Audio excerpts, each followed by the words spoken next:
On va discuter de comment, en tant qu'industrie, on est passé du capacity planning au pilotage par les coûts, en déplaçant les workloads d'un data center physique on-prem vers le cloud. Et puis on regardera un petit peu quels sont les axes d'optimisation qu'on peut faire sur un compte Amazon. Alors, qui je suis? Je m'appelle Damien Paco, je m'occupe de l'infrastructure chez TIDS. Je déploie des prods sur Amazon depuis 2013 et vous pouvez me retrouver sur Twitter à cet endroit-là. Qui est TIDS? TIDS, c'est une start-up française. On fait de l'adtech, donc ça veut dire qu'on travaille dans la publicité vidéo sur Internet. On diffuse à peu près 20 milliards de pages vues par mois. Et pour faire ça, on a à peu près 1200 VM qui sont déployés sur 3 régions différentes dans le monde pour pouvoir supporter ces 20 milliards de pages vues. L'agenda de cette discussion, on va commencer par rappeler un petit peu le capacity planning et les problématiques que ça induit. Ensuite, on regardera comment est-ce qu'on peut traquer efficacement ses coûts dans Amazon, quels sont les outils qu'Amazon met à disposition, quels sont les outils qu'il faut trouver ailleurs. Et enfin, on regardera comment optimiser ses coûts Amazon. Alors, cette notion de capacity planning, c'est un exercice qu'on fait à peu près tous les ans et qui consiste en fait à estimer, essayer d'anticiper quel va être le besoin en ressources d'infrastructure notamment pour les 12 mois qui viennent.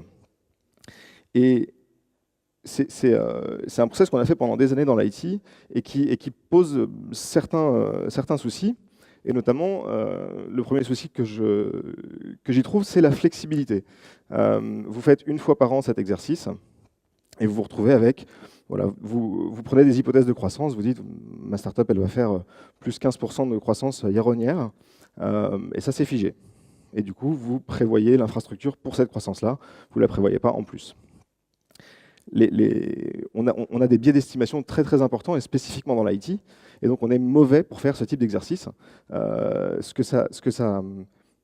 Et en fonction de qui pilote votre service, vous allez faire des biais d'estimation à la hausse ou à la baisse. Si vous êtes piloté plutôt par quelqu'un qui fait de la finance, vous allez faire une estimation plutôt à la baisse, vous allez vouloir vous rapprocher du budget le plus possible. Et si vous êtes piloté par quelqu'un qui fait plutôt de la technique, vous allez vouloir éviter de louper le pic de charge de l'année prochaine. Et du coup, vous allez plutôt faire une surestimation.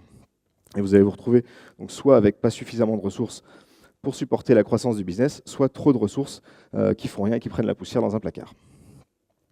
Qu'est-ce qui se passe si vous avez besoin d'augmenter la capacité rapidement? C'est arrivé dans beaucoup de startups qui ont explosé sur Internet ces dernières années. Vous vous retrouvez avec un pic de croissance, un pic de charge que vous ne pouvez pas supporter avec votre infra actuelle. La première réponse en général, c'est d'aller chercher les spares, les serveurs qu'on avait prévus pour remplacer les défaillances hardware. C'est jamais tellement une bonne idée de commencer par taper là-dedans, mais c'est les seuls qui sont disponibles.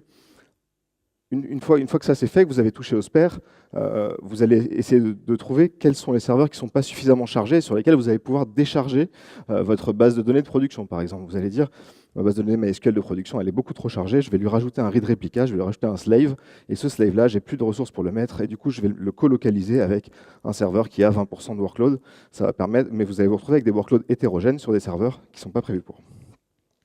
Et enfin, la dernière étape, c'est d'aller acheter n'importe quel hardware que vous allez pouvoir trouver, puisque votre fournisseur ne va pas être à même de vous fournir suffisamment de hardware rapidement. Vous allez acheter n'importe quoi et vous allez racker des hardware hétérogènes avec des workloads hétérogènes dessus. Vous êtes dans une situation qui n'est pas idéale. L'une des réponses pour pallier à ce genre de problème, ça a été de faire ce qu'on appelle un lift and shift. Le lift and shift, c'est le terme consacré pour dire on prend un data center physique on-prem, on le copie et on le colle dans le cloud. Et ça va solutionner tous nos problèmes. Ça marche moyen. Ça marche moyen pour plein de raisons. La première, c'est que quand on fait ça, on n'utilise pas les bienfaits du cloud. On n'utilise pas les choses pour lesquelles le cloud a été imaginé. Et notamment, on ne réfléchit pas en termes d'élasticité, c'est-à-dire que sur notre data center physique, on avait 6 serveurs pour supporter notre pic de charge. Et donc, on a reproduit ça, on a reproduit ces 6 serveurs dans Amazon. Ces 6 serveurs, en fait, dans Amazon, vous n'en avez pas besoin, puisque il vaut mieux utiliser la capacité d'élasticité d'Amazon et dimensionner non plus pour votre pic de charge, mais pour votre pic nominal, pour votre charge moyenne. Également, sur les back-end managés, si vous aviez par exemple une file de messages que vous utilisiez, je ne sais pas, quelque chose comme RabbitMQ par exemple. RabbitMQ à déployer sur de l'infraphysique, ça nécessite un certain nombre de serveurs. Si vous allez copier et coller ça dans Amazon, finalement, il y a peut-être des solutions managées qu'Amazon peut vous proposer, qui vous coûteront beaucoup moins cher et qui seront beaucoup plus simples à mettre en œuvre. Et enfin, l'exemple criant, qui illustre bien à mes yeux en tout cas, qu'on est dans des mondes complètement séparés quand on parle de DC physique ou quand on parle de cloud, c'est l'utilisation de NFS par exemple, qu'on voit très régulièrement dans les DC physiques. On utilise beaucoup NFS, et ça marche plutôt très très bien, puisqu'on est dans un environnement où on maîtrise la plupart des contraintes, on connaît le réseau, on le maîtrise plutôt très bien. Quand on passe dans le cloud, utiliser NFS, c'est vraiment pas une très bonne solution. On maîtrise très peu le réseau, c'est quelque chose de complètement virtualisé, sur lequel on a assez peu d'éléments d'optimisation. Et il vaut mieux utiliser quelque chose comme de l'object storage pour faire du partage de fichiers entre serveurs. Et alors également, l'arrivée dans le cloud vous amène vers cette notion de capacité qui est virtuellement infinie. Vos équipes de dev vont être ravies, elles n'ont plus de problématiques de ressources, elles n'ont plus ces contraintes liées à l'infrastructure, et donc on va se retrouver avec des problématiques d'over-provisioning, évidemment. Vous allez rajouter beaucoup de serveurs pour supporter un pic de charge, mais vous allez oublier de les éteindre. On ne va plus chercher à optimiser le code, on n'a plus besoin de faire cette optimisation qu'on avait besoin de faire précédemment, puisqu'on était contraint dans un espace, entre guillemets, fermé et fini. On se retrouve dans un espace qui est virtuellement infini. Et il faut faire très attention également à cette notion de oublier d'éteindre la lumière en partant. Vous avez un développeur qui arrive le matin, il veut démarrer un POC, il va démarrer 3 instances pour pouvoir faire un peu de crunching de données. Il part manger, il a oublié que son POC était encore en train de tourner, il rentre chez lui le soir, il a oublié, on est vendredi, les 3 instances elles vont tourner le vendredi toute la journée, le samedi, le dimanche, le lundi. Et si personne ne revient dessus, c'est-à-dire que si ce développeur change de priorité par exemple, finalement cette infra-là, elle va tourner et vous allez la payer tout le temps qu'elle va être allumée. Ça nous amène aux différents outils pour essayer de traquer ces coûts. Et alors pourquoi est-ce qu'il faut traquer les coûts sur Amazon? La première raison, à mes yeux en tout cas, c'est que le pricing Amazon est extrêmement complexe. C'est quelque chose qui est designé pour paraître très simple au premier regard, que vous retrouvez sur la page EC2, le listing des prix sur EC2. Bon, ok, une instance, ça coûte tant de dollars par heure d'exécution. Ok. En fait, une instance, ça coûte tant de dollars par heure d'exécution, effectivement, mais ça coûte aussi un petit peu quand vous allez sortir du data transfert vers Internet, ça coûte un petit peu quand vous allez vouloir faire un backup de cette instance-là. C'est beaucoup moins simple que ce que la page de pricing paraît, laisse transparaître. Et surtout, la première chose qu'il faut vraiment avoir en tête, c'est que rien n'est gratuit chez Amazon, à l'exception d'une chose, j'ai mis almost, parce que la seule chose qui est gratuite chez Amazon, c'est de rentrer de la donnée chez eux.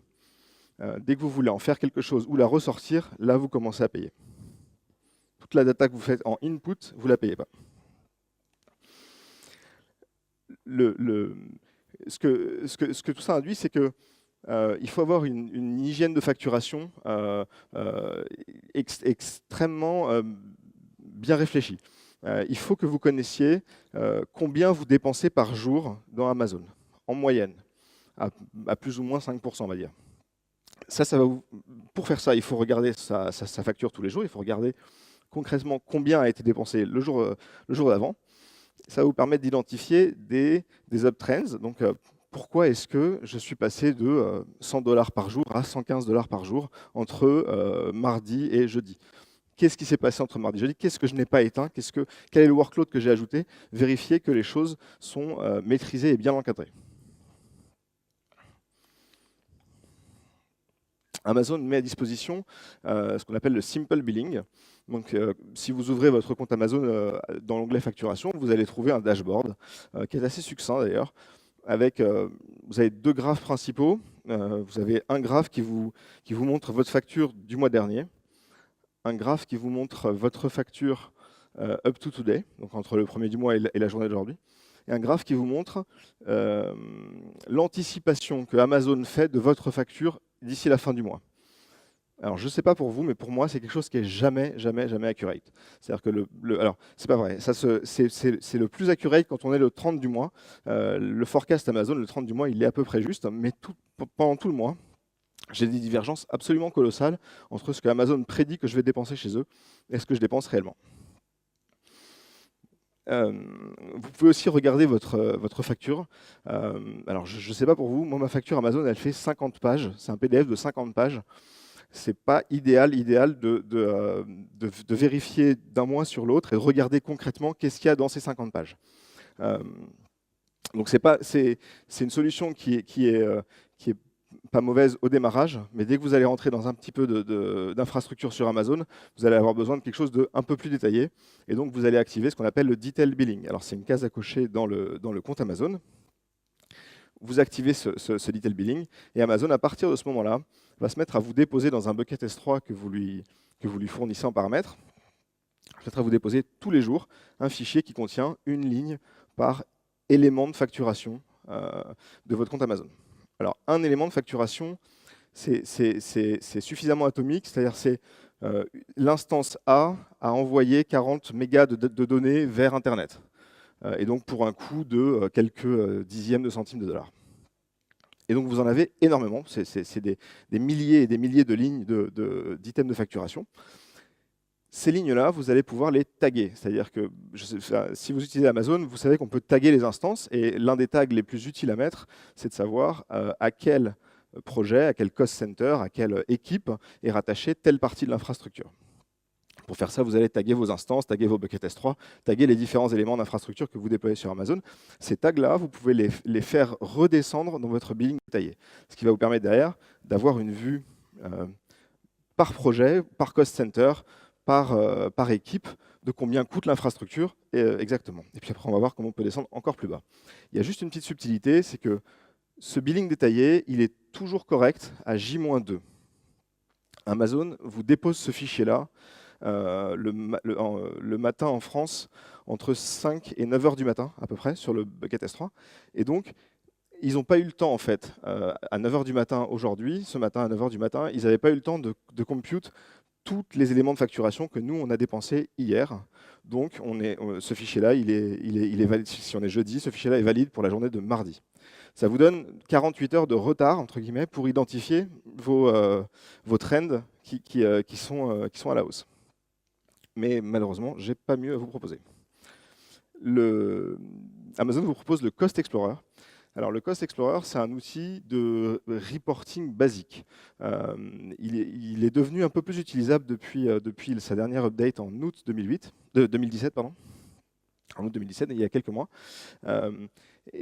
Il permet d'identifier des trends, mais vous allez pouvoir faire un graphe. Vous n'allez pas pouvoir avoir sur un même écran 3 ou 4 graphes différents sur lesquels vous allez pouvoir faire de la corrélation de données. Vous allez pouvoir faire des zooms, mais uniquement sur un élément et pas sur plusieurs en même temps. Et surtout pas sur plusieurs dissociés. Et enfin, il existe des tools externes, des outils externes. Les plus connus, le standard du marché, c'est Cloudin et Cloud Health. C'est des produits qui sont très très bien faits, qui sont très pratiques à utiliser. Ils ont un défaut majeur, à mes yeux en tout cas, c'est que leur business model est basé sur votre engagement de facturation annuel Amazon et non pas sur l'argent que ces outils-là vont vous faire gagner. C'est-à-dire que si vous dépensez par exemple 100 000 € annuels sur Amazon, Cloudin ou Cloud Health vont vous prendre un pourcentage de ce montant de facturation et non pas un pourcentage des 30%, 40%, 50% qu'ils annoncent vous faire gagner. Pour nous, c'était rédhibitoire, ce modèle de facturation, et du coup, on a décidé de faire autrement. Il y a un outil open source qui avait été développé par Netflix, qui s'appelle ICE, qui maintenant a été repris par une startup française qui s'appelle TVT.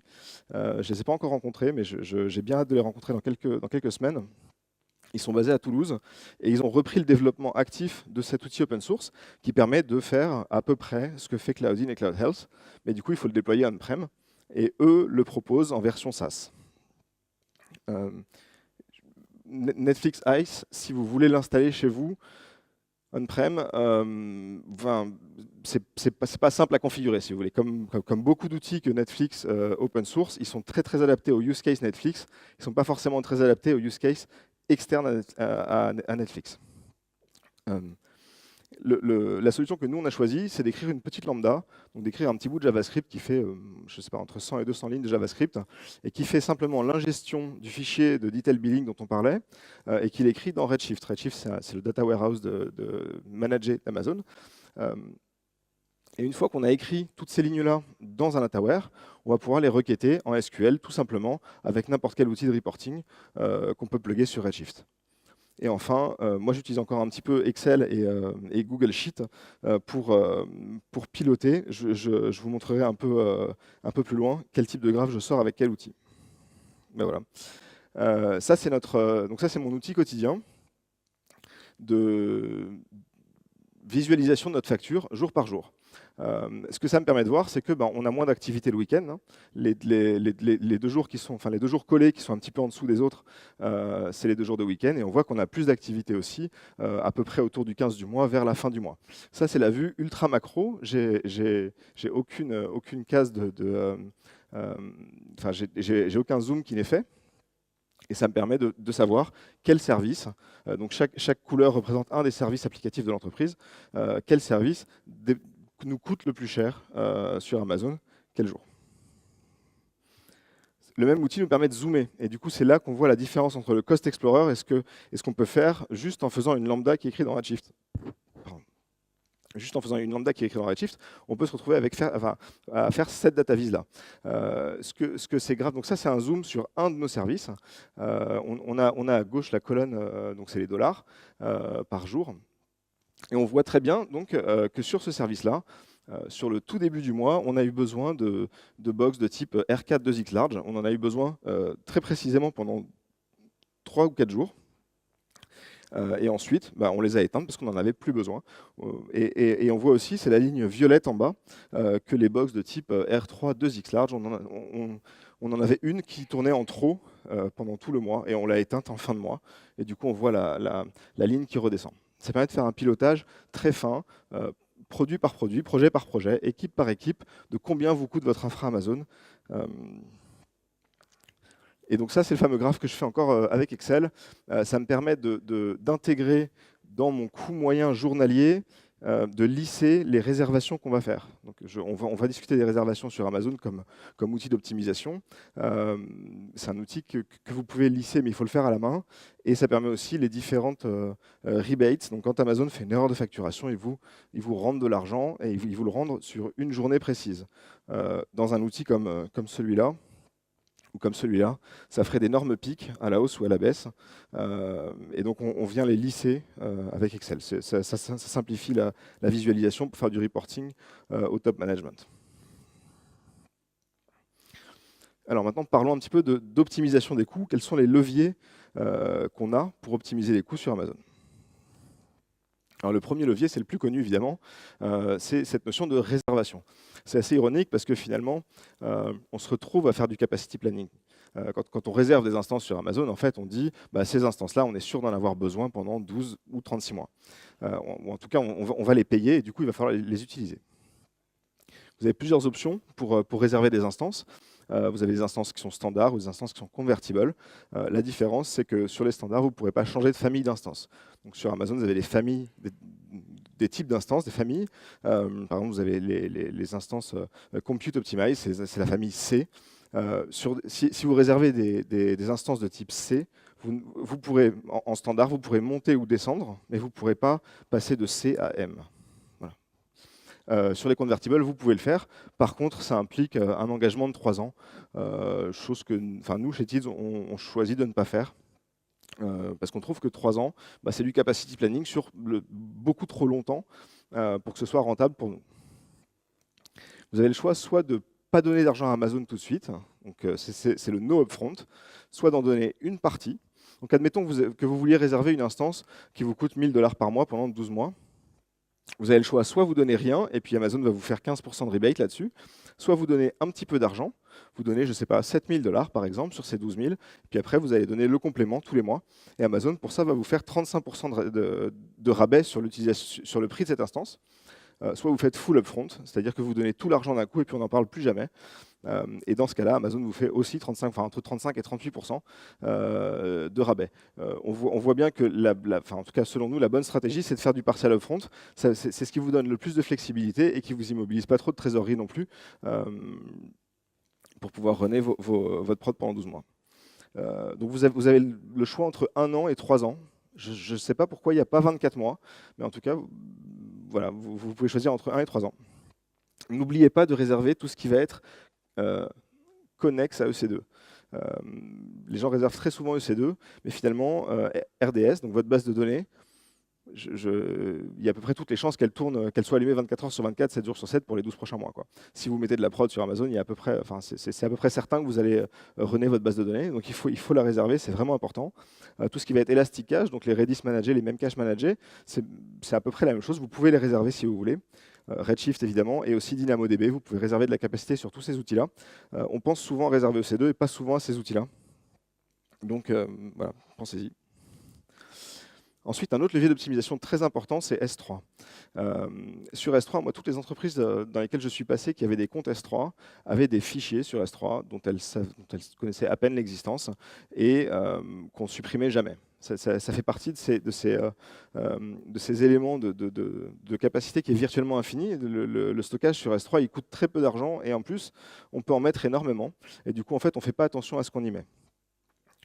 Des logs Apache, par exemple, qui ont plus de 24 mois d'existence, je ne vois pas qui va aller cruncher ça, quoi. Alors, l'une des solutions, c'est d'utiliser, c'est de segmenter les objets qu'on dépose sur S3 entre ceux qu'on va accéder régulièrement et ceux qu'on va accéder très peu. Parce que S3 propose 2 classes différentes de stockage. Vous avez le standard class storage et le infrequent access. Entre les deux, vous avez une diminution de prix à peu près de 50%. Si vous avez beaucoup de données, si vous avez plusieurs téraoctets sur S3, ou plusieurs dizaines de téraoctets sur S3, ça commence à être substantiel comme price drop. Je vous invite à regarder ça. Et je vous invite à coupler ça avec la notion de life cycle. La notion de life cycle, c'est de dire, sur un bucket, on va configurer pour que tout fichier qu'on dépose sur un bucket, enfin sur ce bucket-là, donc on le dépose en standard class, au bout de 30 jours, on considère qu'on ne va plus y accéder tellement souvent. Et du coup, on va le mettre en infrequent access. Et boum, le prix de stockage de ce fichier-là va être divisé par 2 instantanément. Et en plus, on peut terminer le life cycle en disant, au bout de 24 mois de vie, ce fichier-là, supprime-le. Je n'en veux plus. C'est vraiment capital d'avoir une bonne hygiène de gestion de ces buckets S3, parce que c'est vraiment là que vous allez retrouver énormément de données qui sont complètement mortes, que personne n'ose supprimer, parce qu'on se dit peut-être un jour elles serviront. Et finalement, si vous mettez en place les lifecycles, elles se suppriment toutes seules au fur et à mesure du temps. Et enfin, dernier élément, c'est la notion de VPC endpoint. Alors, le VPC endpoint, S3, l'API S3, elle est appelée en public. C'est-à-dire qu'elle est disponible en public sur Internet. Et si vous appelez l'API S3 depuis une instance EC2 que vous avez démarrée dans votre compte Amazon, en fait, la requête que vous faites, elle va sortir sur Internet. Donc, vous allez payer cette expulsion de data sur Internet. Elle va rentrer sur S3. Puis, quand vous allez aller chercher votre fichier, vous allez sortir le fichier de S3, vous allez le faire transiter par Internet et le récupérer sur votre instance. Vous allez payer le data transfert 2 fois. Alors que si vous activez le VPC endpoint, c'est un clic à faire dans la console, vous activez le VPC endpoint, et dans votre code, plutôt que de taper l'API publique, vous allez taper un endpoint privé adressé en interne dans votre VPC, et du coup, tout ce transfert-là, il est gratuit. Si vous écrivez beaucoup de données sur S3 et que vous lisez beaucoup sur S3, c'est pareil, ça va réduire significativement votre facture en data transfert. Les instances spot. Alors, les instances spot, c'est des instances. Alors, moi, je suis convaincu que c'est les spares d'Amazon, en fait. C'est que Amazon a une infrastructure qui est allumée à côté de son infrastructure de production et que plutôt que de les laisser tourner dans le vent, Amazon nous les loue avec un price cut énorme. Vous pouvez descendre jusqu'à 90% de rabais sur l'utilisation d'une instance. Le downside, c'est que si Amazon a besoin d'une de ces instances-là, Amazon va la récupérer et vous dira, dans 2 minutes, cette instance, elle disparaît. Du coup, pour faire tourner des workloads de production, ce n'est pas hyper adapté. Vous vous retrouvez avec votre frontal qui tombe, ce n'est pas super. En revanche, Ça marche très très bien avec tous les workloads de type batch. Ça se combine très très bien avec Elastic MapReduce, avec EMR. Dès que vous voulez faire du calcul distribué, beaucoup de batch, des choses qui reprennent sur erreur, des choses qui sont designées pour qu'une instance puisse fail sans que ça pose de problème particulier. C'est exceptionnel. Vous pouvez utiliser des instances énormes pour un coût très très modique. Pour la petite histoire, le 2-minute warning qu'Amazon vous fournit, moi, je ne connaissais pas le principe exact avant de faire ce talk. J'ai creusé le point. Et en fait, il faut écouter. C'est-à-dire que Amazon ne vous notifie pas proactivement que l'instance elle va disparaître. Il faut que vous ayez du code sur l'instance qui écoute les métadatas de l'instance et qui parse un élément. Donc, c'est pas super user-friendly. Je ne vous conseillerais pas de vous appuyer là-dessus pour runner vos frontaux de prod. Mais en tout cas, pour tout ce qui va être batch, vraiment, n'hésitez pas. Alors, il y a des stratégies d'enchères sur les spots instances. Donc, le marché spot est un marché à enchères. Il y a un prix de marché. Admettons qu'une instance coûte 1 dollar par heure en on-demand. Et son prix spot, son prix de marché spot, c'est 10 centimes. Vous allez venir, vous allez placer une enchère à 15 centimes. Tant que le prix de marché sera en dessous de 15 centimes, vous obtiendrez votre instance. Si le prix de marché dépasse 15 centimes, alors vous avez le 2-minute warning et votre instance, elle disparaît. Elle est soit relouée à quelqu'un qui a bidé plus haut, soit elle est récupérée par Amazon. Notre stratégie à nous, c'est qu'en fait, on bide le prix on-demand. Vu que vous payez le prix de marché dans tous les cas, plus vous mettez votre enchère haute, moins vous avez d'instances qui disparaissent. Malgré tout, même en faisant ça, on s'aperçoit qu'à peu près tous les 2 ou 3 mois, on a des surges de prix. C'est-à-dire que le prix de marché passe de 10 centimes à 15 dollars. Alors, je ne sais pas qui bide 15 dollars, enfin qui fait monter le prix de marché à 15 dollars par heure pour une instance qui en coûte 1 en on-demand. Et notre compréhension de ça, c'est que Amazon a besoin régulièrement de nettoyer les gens, de reclaim toutes ces instances, et après elle les remet à disposition. On a vu des search price sur à peu près tous les types d'instances qu'on utilise et sur à peu près toutes les zones de disponibilité. Donc, voilà. Le data transfer. Le data transfer sur Amazon, c'est très cher, comme sur tous les clouds à peu près. Et ça fait partie des éléments qu'on n'a pas l'habitude de regarder et de payer quand on passe de l'infra-physique à l'infra-cloud. Dans l'infra-physique, on achetait de la bande passante, et quelle que soit la quantité de données qu'on faisait passer dans ce tuyau-là, eh ben, on payait le prix de la bande passante. Chez Amazon, si vous n'envoyez pas de data, c'est 0. Si vous envoyez 1 giga, vous commencez à payer. Ça veut dire que tout ce qui sort sur Internet, c'est payant, et vous serez facturé par gigaoctet. Alors si vous commencez à sortir un peu plus quelques centaines de téraoctets par mois d'Amazon vers Internet, alors discutez avec votre account manager, il y a des possibilités de réduction des prix publics, mais en dessous de plusieurs centaines de téra, vous allez payer je sais pas, 8 centimes le giga pour les 10 premiers gigas, 5 centimes après, etc. Faites bien attention aussi au data transfert inter-ASY. Donc les zones de disponibilité Amazon vous permettent de faire de la haute disponibilité, de fait. Et spécifiquement, quand vous allez déployer sur Amazon des outils comme Cassandra ou comme Kafka, qui sont des systèmes distribués qui sont faits pour ce type de use case, c'est-à-dire qui sont faits pour être déployés sur plusieurs zones de disponibilité. Ce sont des outils qui parlent énormément entre eux. Il y a énormément de trafic réseau qui se passe entre 2 nœuds Cassandra ou entre 2 nœuds Kafka. Tout ce trafic-là, vu qu'il est entre 2 zones de disponibilité chez Amazon, vous allez le payer également. C'est beaucoup moins cher que l'Igress Internet, mais vous allez le payer quand même. Et encore une fois, c'est quelque chose qui n'est pas du tout naturel. On n'a pas l'habitude de ça quand on passe d'un data center physique au cloud. On n'a pas l'habitude de payer pour le réseau, quoi. Enfin, pas aussi cher. CloudFront, c'est le CDN d'Amazon. Le trafic Internet sorti de CloudFront est beaucoup moins cher que le trafic Internet sorti d'S3. Donc, par exemple, si vous servez des fichiers statiques depuis S3, ou si vous servez des fichiers depuis S3, c'est un no-brainer de mettre CloudFront devant, c'est 2 clics. Vous allez servir les fichiers plus proches de vos utilisateurs, donc vous allez avoir moins de latence pour servir ces fichiers-là, et vous allez payer moins cher.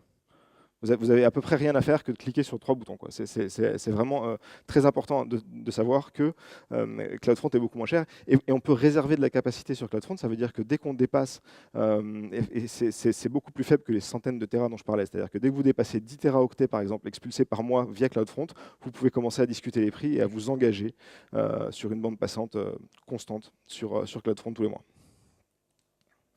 Et enfin, regardez bien sur vos comptes Amazon toute l'infrastructure inutilisée. Amazon n'aime pas qu'on réserve des choses et qu'on ne les utilise pas. Ce que ça veut dire, c'est que par exemple, si vous démarrez une instance EC2 et que vous lui attachez une élastique IP, tant que l'élastique IP et l'instance fonctionnent ensemble, l'IP, vous ne la payez pas. À partir du moment où vous tuez votre instance et que vous gardez cette IP élastique, vous allez commencer à la payer. Ce n'est pas très cher, c'est 20 $ par mois une IP élastique qui n'est pas attachée à une EC2. Mais enfin bon, si vous en avez 10, ça vous fait 200 $ par mois, quoi. De la même manière, regardez les volumes EBS. Par défaut, quand vous terminez une instance, le volume route EBS de cette instance reste dans votre compte. Il ne se supprime pas en même temps que l'instance. C'est le comportement par défaut. Donc si vous démarrez 1000 instances et que vous terminez avec ces 1000 instances, vous allez vous retrouver avec 1000 volumes EBS que vous allez payer, qui font 8 gigas. C'est pas très cher, c'est pareil, c'est quelques centimes par pièce, mais quand vous en avez beaucoup, ça commence à chiffrer. Regardez vos load balancers qui n'ont pas de trafic ou qui n'ont pas d'instance derrière. De la même manière, un load balancer, au-delà de payer le trafic qui transite par ce load balancer, juste le fait d'avoir un load balancer, ça coûte à peu près 16 $ par mois. Donc si vous en avez et que vous n'avez pas d'instance derrière ou qu'il n'y a pas de trafic qui transite par ce load balancer, vous payez 16-17 $ par mois pour rien. Toutes les instances qui n'ont pas d'activité network depuis 14 jours. C'est un des éléments que le Trusted Advisor va vous ressortir. Le Trusted Advisor, c'est un produit d'Amazon qui est disponible à partir du niveau de support intermédiaire. Il y a 3 niveaux de support chez Amazon, et à partir du niveau de support intermédiaire, donc pas le moins cher, pas le plus cher, vous avez accès à cet outil-là, qui vous donne des axes d'optimisation et d'amélioration de la gestion de votre compte sur 4 piliers différents. Et dans ces 4 piliers, il y a la sécurité, il y a le coût, il y a la performance et il y a la haute disponibilité. Et donc sur le pilier coût, notamment, cet outil-là va vous sortir la liste de vos instances qui n'ont pas d'activité réseau depuis 14 jours. Dans un contexte cloud, une instance qui n'a pas d'activité réseau depuis 14 jours, je ne vois pas à quoi elle peut servir.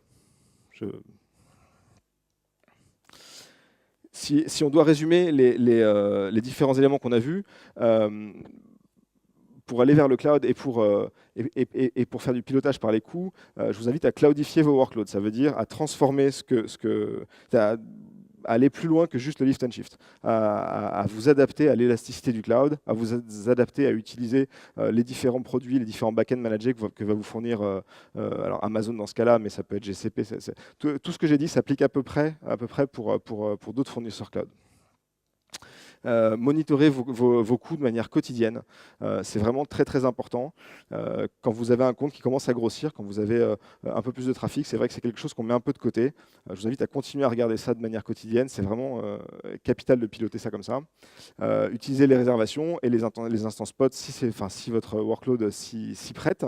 Optimisez votre consommation S3 et regardez l'infrastructure non utilisée, les gens qui partent et qui n'éteignent pas la lumière, quoi. Est-ce que vous avez des questions?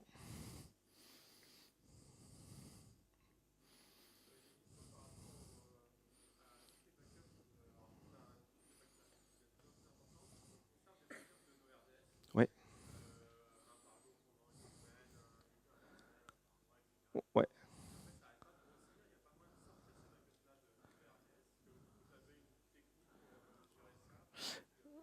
Alors, de mémoire, tu peux demander à ce qu'il y ait un certain nombre de backups seulement qui soient stockés.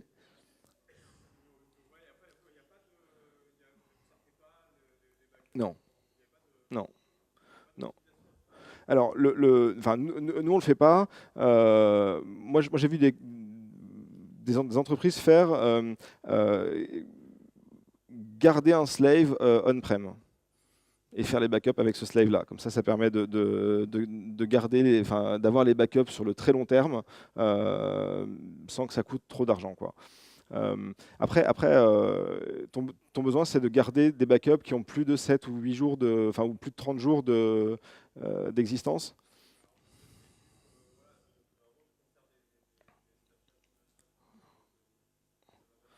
Ouais.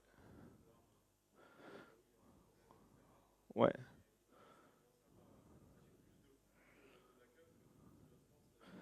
Ok, mais du coup, ton besoin, c'est pas forcément de restaurer ça rapidement. Du coup, tu peux le faire autrement. C'est-à-dire, tu vas même tout en restant dans Amazon, tu peux mettre un read replica et faire un extract de cette base-là. Tu la déposes sur S3 toi-même et tu lui mets 24 mois de life cycle, par exemple. Et donc, du coup, tu vas avoir 24 mois d'historique de ta base de données. Mais du coup, on est dans l'historique. On n'est plus sur le backup qu'on veut restaurer rapidement.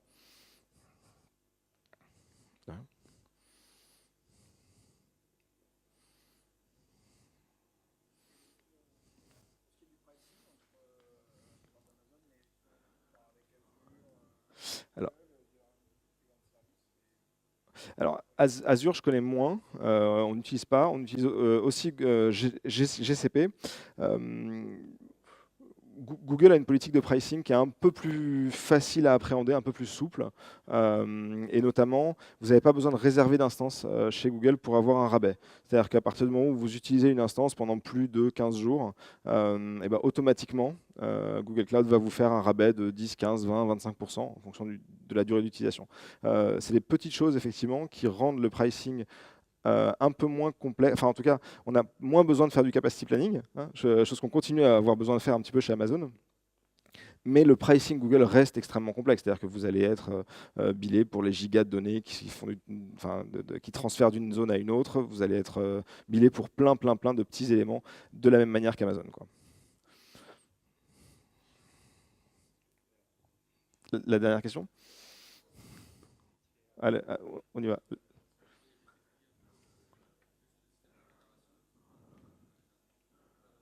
Oui,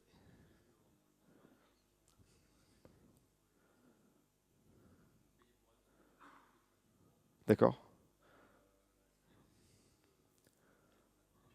Alors non, Alors non, on peut pas annuler, on peut pas annuler pendant les 12 mois effectivement d'engagement.